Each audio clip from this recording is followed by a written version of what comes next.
جی بالکل حق نہیں ہے۔ تو عزیزان محترم، لہٰذا اگر آپ اپنے آپ کو شیعہ کہیں تو کم از کم شیعہ ہونے کی وہ کوالٹی اپنے اندر اتار لیں۔ ایک صلوات پڑھے محمد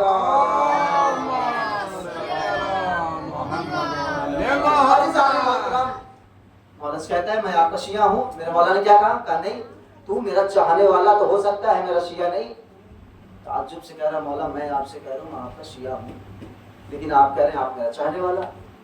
کہا دیکھ میں تجھ سے صرف بات سے نہیں بتاؤں گا، بلکہ میں تجھے دکھاؤں گا کہ دیکھ میرا شیعہ ہوتا کیسے ہے۔ میں نے کہا تھا نا کہ محبت کی آخری منزل ہے مودت تک پہنچ جانا، اور وہ کب پہنچے گا انسان؟ جب در اہل بیت پر آئے گا، جب فرش اعظم پر آئے گا تو اسے پتا چلے گا کہ محبت کس کو کہتے ہیں، مودت کس کو کہتے ہیں۔ عزیزان محترم، اب مولا نے کہا جا اس قصاب کی دکان پر جا کر وہاں سے تو کچھ گوشت لے کر آ۔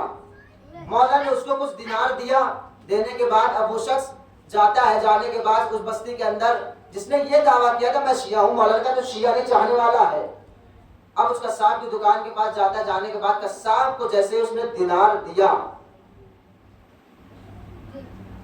دینار دینا تھا، قصاب اپنی جگہ سے کھڑا ہو جاتا ہے۔ کھڑا ہونے کے بعد اس کا چہرہ دیکھتا ہے، کہتا ہے یہ بتا یہ تیرے ہاتھ کے اندر جو دینار ہے اس کو دیا کس نے؟ اس لیے کہ دینار کسی عام انسان نے نہیں دیا تھا، بلکہ حضرت علی نے دیا تھا اس کو۔ کہا تجھے یہ دیکھنا ہے میرا شیعہ ہوتا کیسے ہے۔ اچھا اب قصاب اپنی جگہ سے کھڑا ہوتا ہے، ہونے کے بعد کہتا ہے شخص یہ بتا یہ جو دینار تو لے کر آیا ہے یہ تجھ کو کس نے دیا؟ مولا کا جو شیعہ تھا اس کو پتا تھا یہ کسی اور نے نہیں بلکہ علی نے دیا ہے۔ اب عزیزان محترم، اب جیسے ہی قصاب نے اس سے یہ سوال کیا، اب فوراً جس نے یہ دعویٰ کیا تھا مولا میں آپ کا شیعہ ہوں، مولا کا تو میرا چاہنے والا ہو سکتا ہے، اب اس نے کہا کہ یہ بتا ہوا کیا؟ میں نے تو ابھی صرف تجھے دینار دیا ہے۔ قصاب کہتا ہے تجھے ابھی اس کی اہمیت ہی نہیں پتا کہ دینار دیا کس نے تجھے۔ اور غور کریے دینار دیا ہے کس نے تجھے، تجھے ابھی اس بات کا پتہ ہی نہیں ہے۔ ایک مرتبہ قصاب نے کہا میں اب تجھے ایسے نہیں جانے دوں گا، جبکہ مولا کا چاہنے والا وہ بھی تھا، گیا تھا گوشت لینے۔ قصاب کہتا میں اب تجھے ایسے نہیں جانے دوں گا۔ کہتا تو کہا اب تجھے میرے گھر پر پہلے کھانا کھانا پڑے گا، جب ہمارا پہلے تو کھانا کھا کر میرے گھر سے جائے گا۔ اب جو مولا کا چاہنے والا آیا تھا، یعنی مولا نے اس سے بتایا جا دیکھ بستی میں ایسا شیعہ میرا ہوتا ہے۔ عزیزان محترم، اب وہ شخص کہتا ہے دیکھ میں اکیلے نہیں، میں تنہا نہیں آیا ہوں، میرے ساتھ ایک شخص اور ہے۔ کہا کوئی بات نہیں تیرے ساتھ جو بھی شخص ہے اس کو لے کر آ، لیکن میں تجھے خالی ہاتھ نہیں جانے دوں گا، یعنی بھوکا یہاں سے نہیں جانے دوں گا، تیری میں دعوت کروں گا پھر یہاں سے تجھے میں بھیجوں گا۔ لیجیے عزیزان محترم، وہ وقت قریب آیا، ساتھ میں جو دوسرا شخص تھا وہ کوئی اور نہیں بلکہ علی خود تھے۔ اب عزیزان محترم، مولا کا جو شیعہ تھا اس نے اپنے گھر کے اندر دسترخوان بچھایا۔ روایت کہتی ہے کہ اس کا ایک جوان بیٹا تھا۔ دیکھیے جب محبت مودت کی منزل میں آ جاتی ہے نا تو اس کو کچھ نظر نہیں آتا۔ جب محبت مودت کی منزل میں آ جاتی ہے تو انسان کو کچھ سمجھ میں نہیں آتا۔ یعنی مولا کا شیعہ کیسے ہوتا ہے آپ دیکھیے عزیزان محترم، اس کا ایک جوان بیٹا تھا۔ اب دعوت کے لیے دونوں شخص پہنچے، یعنی مولا کا چاہنے والا بھی تھا، مولا کا شیعہ بھی تھا اور خود مولا تھے۔ دسترخوان گھر کے اندر بچھایا گیا، تینوں شخص بیٹھ گئے۔ روایت کہتی ہے کہ حاکم شرعی کو پتہ چل گیا کہ علی کا چاہنے والا کوئی آیا ہے۔ اب جب پتہ چل گیا تو حاکم شرعی نے کیا، گارڈ کو بھیجا، کچھ غلاموں کو بھیجا، کہا جاؤ جس کے گھر کے اندر علی کا چاہنے والا آیا ہے اس کے گھر کے لوگوں کو قتل کر دو۔ اتنا آسان نہیں، آج ہم جو آپ کہہ دیتے ہیں ہم شیعہ ہیں، بہت سر کٹے ہیں عزیزان محترم۔ آج جو ہم فخر سے چوراہے پر یا گھر کے اندر بول دیتے ہم شیعہ ہیں، نہیں، شیعہ کو بچانے کے لیے نہ جانے ہمارے کتنے جید صحابی نے اپنے سر کو دیا ہے، تب جا کے آج شیعہ بچے۔ تو عزیزان محترم، اب حاکم شرعی نے کیا کہا کہ جاؤ اس گھر کے اندر جتنے افراد ان کے سر کو قلم کرو میرے پاس لے کر آؤ۔ اب اس کے غلام حاکم شرعی کے آنے کے بعد دخل باب کیا کرنے کے بعد کہا میں نے یہ سنا ہے، قصاب سے کہا میں نے یہ سنا ہے کہ تیرے گھر کے اندر علی کے شیعہ رہتے ہیں، علی کے شیعہ آئے ہیں، علی کے چاہنے والے آئے ہیں۔ قصاب نے کہا ہاں میرے مولا کے چاہنے والے آئے ہیں، میں نے ان کی دعوت کی ہے، وہ دعوت کھا کر چلے جائیں گے۔ تو غلام کہتے حاکم شرعی کا حکم یہ آیا ہے کہ ان کا سر قلم کر دو، ان کا سر قلم کر دو، ان کو قتل کر دو۔ قصاب نے ہاتھوں کو جوڑا، کہا دیکھ اگر تجھے مارنا ہے تو مجھے مار دے، لیکن میرے مولا کے چاہنے والے کو نہ مار۔ اللہ اکبر، مجھے مار دے لیکن میرے مولا کے چاہنے والے کو نہ مار۔ اب جیسے ہی یہ جملہ سننا تھا، حاکم شرعی نے کہا ٹھیک ہے اسی کو مار دے۔ اب جب اس باپ کو قتل کرنے جا رہا تھا غلام، تو ایک مرتبہ ایک صلوات پڑھیں محمد وآل محمد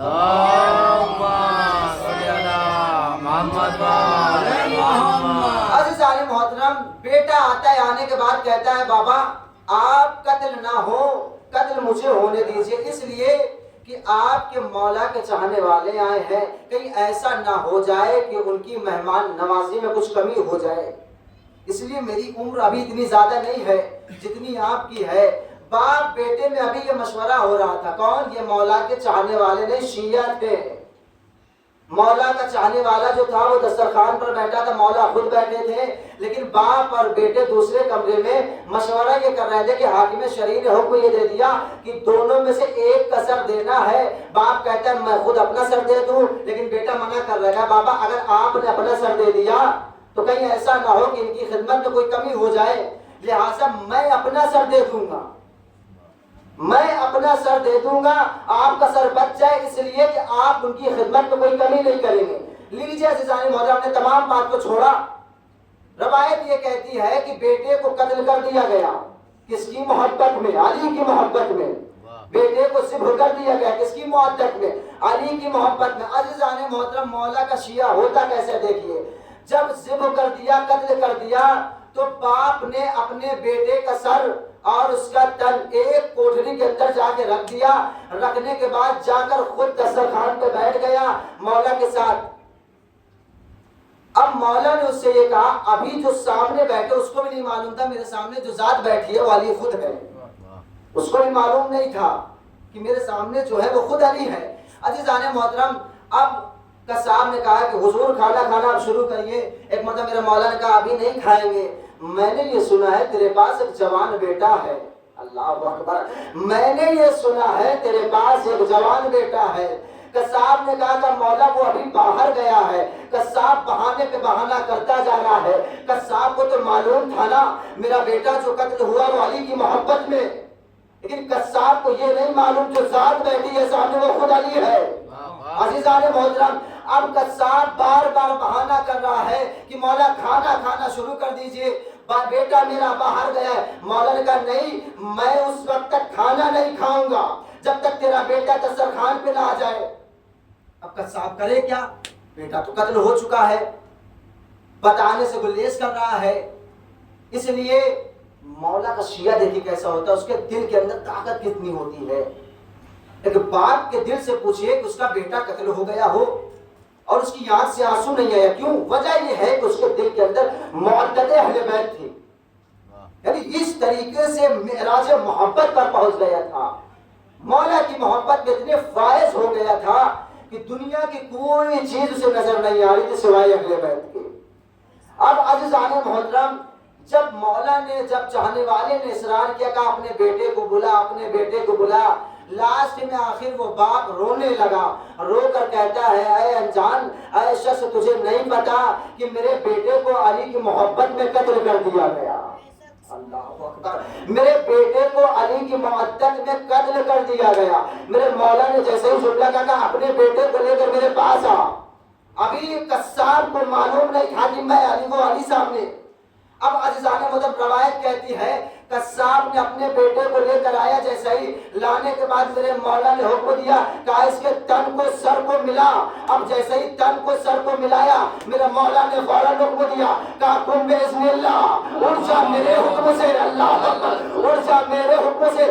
مولا کا یہ جملہ کہنا تھا. ایک مرتبہ بیٹا اٹھتا ہے, اٹھنے کے بعد کہتا السلام علیکم یا امیر المومنین, السلام علیکم یا علی ابن ابی طالب. قصاب کبھی بیٹے کا چہرہ دیکھتا ہے, کبھی علی کا چہرہ دیکھتا ہے. قصاب کہتا ہے بیٹا یہ کون شخص ہے؟ ایک چھوٹا بیٹا کہتا ہے بابا آپ کو پتا ہے جب مجھے قتل کر دیا گیا, جب فرشتے میری روح لے کر جا رہے تھے نا, یہ وہی چہرہ ہے جو آسمان سے میری روح لے کر آیا تھا.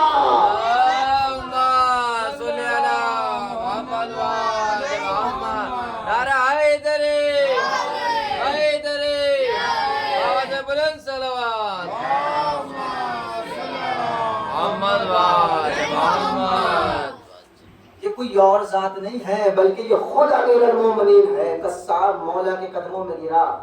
گرنے کے بعد کہتا ہے مولا مجھے معلوم نہیں تھا کہ آپ میرے دسترخوان پر آئیں گے, آپ اس جھوپڑی کے اندر آئیں گے. بتائے میرے مولا کا جملہ کیا تھا؟ میرا مولا کہتا ہے یاد رکھنا میرے شیعو, تمہارے بلانے میں دیری ہو سکتی ہے لیکن میرے آنے میں دیری نہیں ہو سکتی. ایک سوال پڑے محمد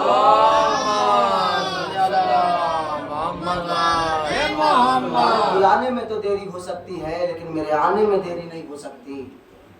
جو ساتھ میں مولا کے چاہنے والا تھا اس کو دکھایا کہ دیکھ یہ میرا شیعہ ہوتا ہے. عشق کی اس معراج پر یہ پہنچ گیا کہ بیٹے کو قتل کر دیا گیا لیکن زبان پر اظہار نہیں کیا.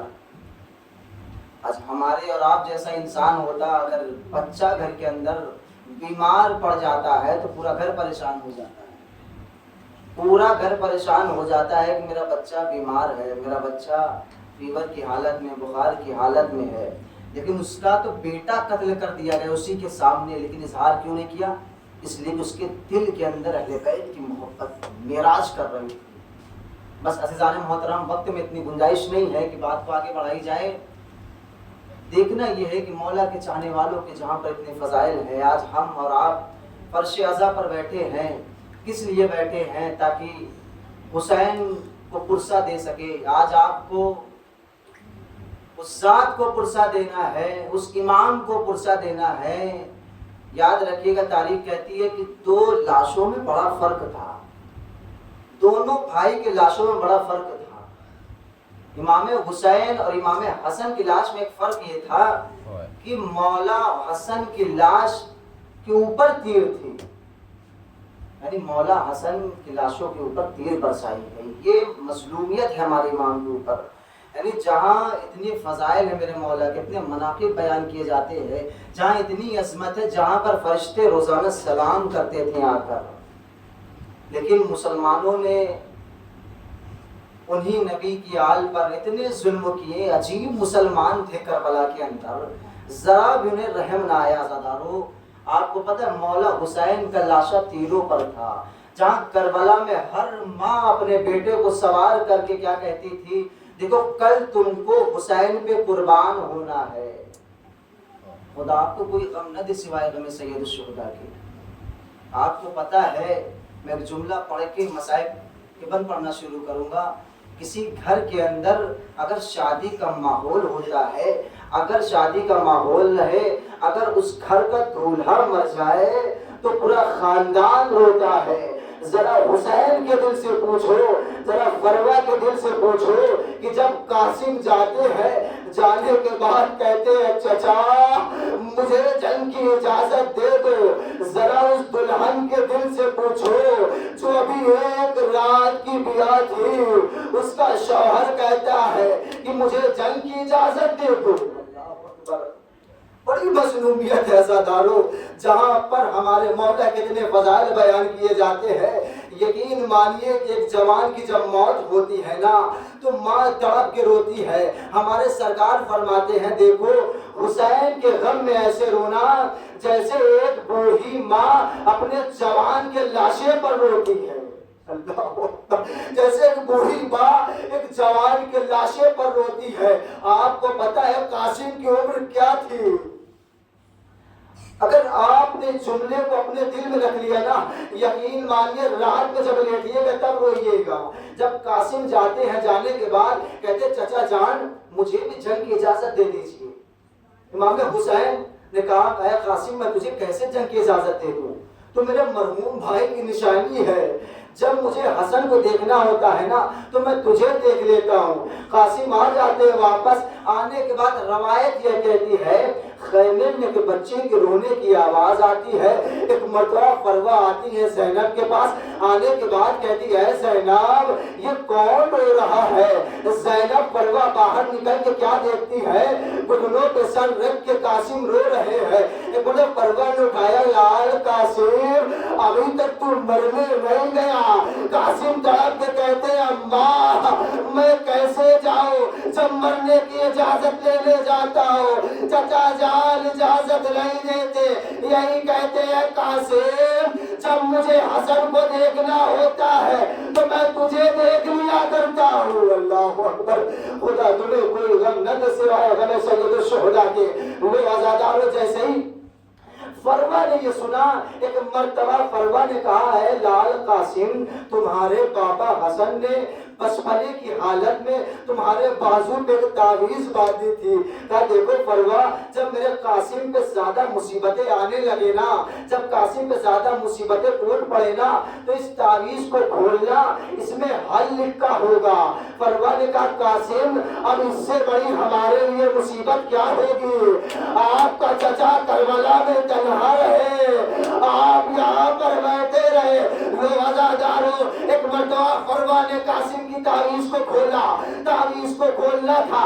روایت کیا کہتی ہے ایک مرتبہ تعویذ میں لکھا تھا دیکھو قاسم اگر کل کربلا میں میرا بھائی حسین اکیلا بچے تو تم میری طرف سے اس پہ جان نچھاور کرنا. اللہ اکبر. تم کل کربلا میں اگر میرا بھائی تنہا بچے نا تو اس پر میری طرف سے اپنی جان نچھاور کرنا. اولاد والے جملہ سنو.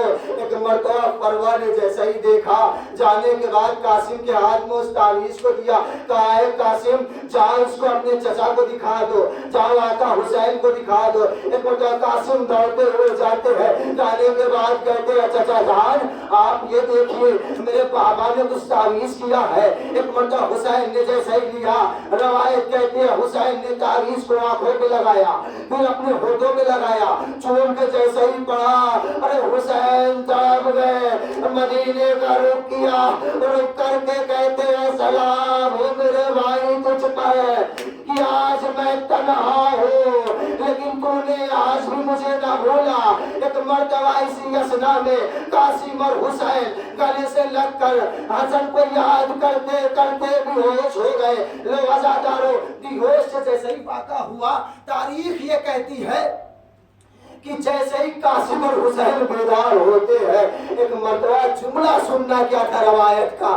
مقتل یہ کہتی ہے جب کربلا کے اندر کوئی بھی شہید گیا نا تو اس کو حسین نے زرہ پہنایا. پہلے آپ زرہ سمجھ لیے. زرہ کسے کہتے ہیں؟ زرہ اسے کہتے ہیں کہ دشمن اگر کوئی تیر مارے اگر کوئی خنجر مارے تو زرہ پر لگے سینے پر نہ لگے. روایت کہتی ہے ارے قاسم 13.5 برس کا تھا. قاسم کو جب حسین نے گھوڑے پر سوار کیا نا ایک مرتبہ قاسم کو حسین زرہ پہنانا چاہتے تھے. قاسم اتنے چھوٹے تھے کہ کوئی زرہ نہیں آ رہی تھی قاسم کو. ایک مرتبہ قاسم کہتے چچا آپ مجھے خالی جنگ کی اجازت دے دیجئے. یہ عمر سعد کے لشکر کو میں بتاؤں گا کہ قبر بنی ہاشم کا شعر کیسے ہوتا. عزاداروں ایک مرتبہ حسین نے قاسم کو اجازت دی. حسین جاتے ہیں. جانے ایک مرتبہ قاسم جاتے ہیں. جانے کے بعد روایت کہتی ہے نہ جانے کتنے کو واصل جہنم کیا.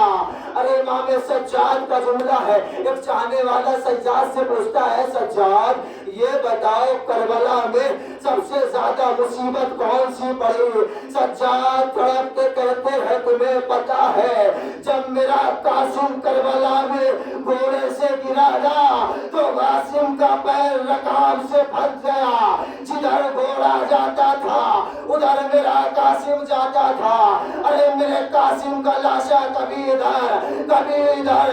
لو عزاداروں میرے ساتھ کہتا ہے قبر بنی ہاشم کا شعر ہے اسے ایسے نہ مارا جائے گا. اسے خنجر مارو اسے تلوار مارو. ارے ایک ظالم نے ایسا وار کیا قاسم زین سے زمین پر آئے. آواز